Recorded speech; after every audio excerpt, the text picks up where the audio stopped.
Oh, man, fun and games on the way there. Fun and games on the way right now, as we ain't trifling when we make a trifle, because no Easter lunch is complete without it. Let's be honest. Well, in fact, any South African occasion demands it. And if you've been tasked with that request to bring one to the family gathering this weekend, fret not. We've got you covered. We've got a classic fail-proof recipe for all of you, and it is really simply put together. All you need is jelly, Swiss roll, okay, we're cheating a little bit, whipped cream, fresh berries, and plenty of clover custard. Because you need, buddy, here, I'm going to give you your I'm just additional glad clover you got custard. the custard here, bro. That's essential for me. You got like 9 spoons there, so I think you're all right. Because sometimes, in order to develop the recipe properly, you've got to taste your ingredients as you go. Oh, is that how you do it? You got to sample to see exactly where it goes. I got you. Well played. So when it comes to trifle in your family, because most families will have their own kind of trifle recipe, or an auntie that has the treasured, and you don't mess with that. So rocking the boat is a no-no. Is there a particular kind of trifle vibe that you love, that you've had in your family? Are you going to get into trouble for whipping up your own recipe? I might. That's the thing. I'm scared that people might come for me and be like, oh, you are cursing the family tradition. How dare you?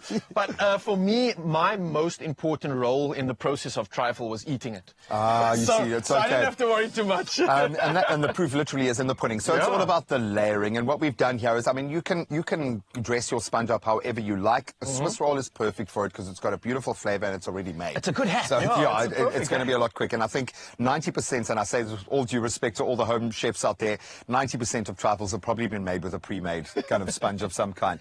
So it's all about the layering. So I guess we've got to start with our jelly, then a bit of our Swiss roll, and then a bit of custard, because I want the custard to kind of flow into that. So what do you think? Look, you could definitely do that. I don't think there's a right and a wrong. There's the preference here. Now, when I've been chowing down on my trifles on my family side, what I tend to notice is that there's always this like first layer, like a base layer before they get the jelly in. Okay, so what do you want to do? You want to start with the Swiss roll? Let's switch it up. Okay, I'm going to do another version. I'm going to do jelly first. Yeah, I'm going to go with the base of Swiss roll first, just to kind of make it nice and solid. I know this is crazy. People might come for us, but I'm here for it. Why not? Because the nice thing here is your clover custard obviously goes with all of these things, and it's fine on its own. Yes. I just love the notion of everything mixing so beautifully. Well, that's it at the end of the day, man. It's the fact that it does mix and all come together so beautifully at the end of it. So now, I think what I'm going to do is, should I go jelly or should I go custard? I'm going custard. I'm definitely going custard because I want the custard to seep into. Man, I like the sound of that. Let me try that as well. I'm going to put the custard on my truffle. Are you wasting your own custard for that? I'm keeping my... Oh, yeah, we've got a whole new one here, man. Why am I wasting mine? Firstly, let me top up my own bowl, and then I'll put the rest in here. Because you can. Why am I being so silly? Then I'm going to go for... I like the idea of kind of... I'm all about involving the kids and all that sort of stuff, but I like the idea of kind of experimental food kind of occasions where people get to build their own things. You could have the base ingredients, people could create their own to make it a little bit more fun. Or if you've got kids coming through for their Easter lunch, kind of do it individually so they can do it themselves. We needed bigger glasses, that's what I know, I need more layers, man. I'm just realizing, I'm only on my 3rd layer and I want more. I really do like my choice of layering here, but I think that's going to work beautifully as well. As long as you've got... And that's where the custard really comes into play here. You've got a bit of mixture, a bit of everything in every bite.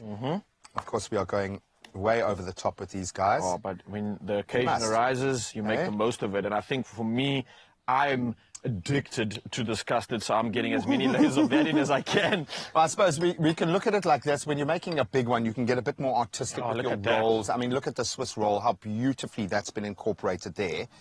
And then I'm going to finish it off. Oh, man, I used all my spoons. I didn't conserve my spoonage. Okay, and then we're going to finish it off. I must be honest with you that the concentration level required here is really awesome. And I can see how much fun you could have in the kitchen when trying to make this yourself. But yes, like you said, get the kids involved in this one for sure. And madness and mayhem shall ensue. It'll be crazy. Okay, then we've got some beautiful chocolate shavings, which I'm going to finish this little baby off with. I think that looks wunderbar. I've saved you some of that. And then just for fun, just because we can, I'm going to just finish it off with a little crown jewel. Look at that. A little emerald on top, buddy. Whoa, dude, I've stacked mine all the way. Yo, yours looks amazing, actually. I love what you did at the end there. That little cherry on the top. I like the creativity. Well I like played, the yeah. ombre effect. I like the way everything flows together. The bottom line is, as long as all these flavor profiles are in there, regardless of how you stack it, regardless of how many different flavors you get on one spoon, you're going to love it. Well done, It's a buddy. win for me. Yeah, man. To all the aunties out there, we're not coming for you. Your trifle is still the best trifle, without a doubt. But ours is the new kid on the block. Hey, How do we well eat done. this? Whoa, don't Very, fall. very Now. cautious. All the layers. Oh, that is beautiful, man. I love it. And trifle is about abundance. It's about taking a little. It's taking some relatively inexpensive ingredients and making them stretch. Taking a little, turning it into abundance. Forgot how you've good done this that. is, or is it just the custard, man? Yours is the Wow. king's version. This is eh? it. Mine's winner. more the queen's version. Well played, Beautiful, bro. This is man. amazing. Absolutely I'm amazing. Oh, buddy, this is how you enjoy those Easter lunches. Put your own stamp of approval on it. And, of course, the proof literally is in the pudding. You can go all out this Easter and make a showstopper trifle. And our recipe is a classic take on the dish, and it makes for a super easy one for you to just knock out the park. Maybe you can become the trifle person in your family. But you can get the full recipe and a whole lot more culinary inspiration for this Easter weekend on ExpressoShow.com. I'm very proud, man. Very, very, very proud. Wait. I want to tuck into that big one. Though. Yeah, Your custard game with the all-new vanilla-flavored Clover custard. So creamy and smooth, it makes all the other desserts a little jelly.